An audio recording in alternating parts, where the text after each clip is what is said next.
నమస్తే అందరికీ. ఈరోజు వీడియోలో చింతాకు పచ్చడిలో ఎలా వండాలో చూద్దాం. మీరు చూస్తున్నారు కదా చింతాకు ఎంత ఫ్రెష్గా ఉందో. మా గోదావరి సైడు ఇది వస్తే చింతాకు పచ్చడిలు వండుకోకుండా ఎవరు ఉండరండి. చూస్తూనే నోరు ఊరిపోతుంది. చాలా ఫ్రెష్గా ఉందండి. ఒకసారి ఇలా ట్రై చేసి చూడండి, చాలా బాగుంటుంది. 2 ఉల్లిపాయలు ముక్కలుగా కట్ చేసుకోవాలి. 7-8 పచ్చిమిర్చి ముక్కలుగా కట్ చేసుకోవాలి. తర్వాత ఒక గిన్నెలో ఆయిల్ తీసుకుని రొయ్యలు వేపేసుకోవాలండి. రొయ్యలో వాటర్ అంతా పోయిన తర్వాత ఉల్లిపాయ వేసేసుకోవాలి.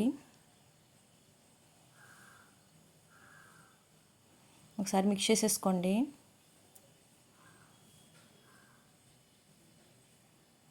తర్వాత పచ్చిమిర్చి వేసేసుకోవాలి.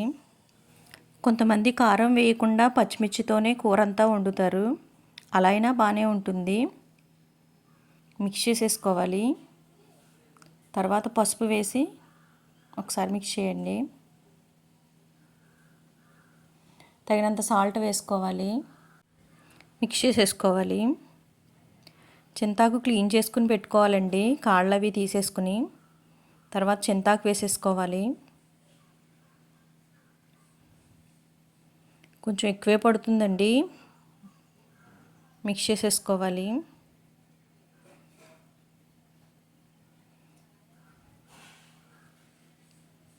చాలా బాగుంటుందండి కర్రీ, పుల్ల పుల్లగా.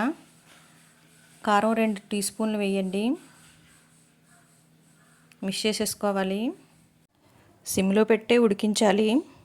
టేస్ట్ చాలా బాగుంటుంది. చింతాకుతో చాలా రెసిపీస్ చేసుకోవచ్చండి. కొంచెం వాటర్ వేసేయండి. కోడిగుడ్డు కూర చింతాకు కూడా వండుతారండి, అది కూడా బాగుంటుంది.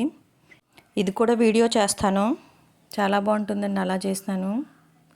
చింతాకుతో చాలా రెసిపీస్ చేయొచ్చు. సిమ్లోనే మగ్గించండి. ఒకసారి మిక్స్ చేయండి. మధ్యలో సిమ్లోనే మగ్గించండి. ఎమ్మి పుల్ల పుల్లగా కారం కారంగా ఉండే చింతాకు పచ్చడి రెడీ అయిపోయిందండి. Thank you for watching this video అండి.